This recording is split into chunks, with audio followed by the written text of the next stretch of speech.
осы жаңа деңгейде жаңартылған жаңа білім парадигмасы негізінде оқытудың өзекті мәселелері көтеріліп, осы жерде талданып жатыр.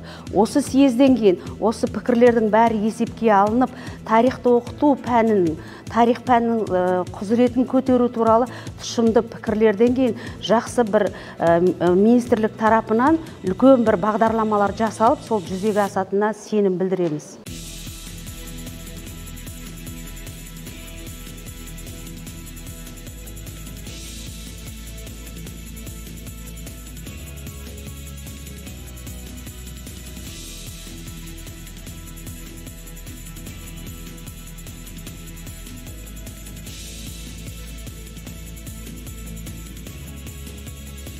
Бүгінгі болып жатқан үлкен осы мектептегі тарих пән мұғалімдерінің съезі республикалық үлкен жастардың тартылуы және де осыған келіп жатқан жас мамандардың осы съезден алатын үлкен іс тәжірибемізбен естіген жаңалықтармен, жаңа ұсыныстармен Қазақстан тарихын оқытудағы жоғарғы оқу орындарында, орта оқу орындарында және мектептердегі оқудың негізгі проблемаларын бөлісіп келіп отқан әріптестерімізден көп жылдық тәжірибесі бар.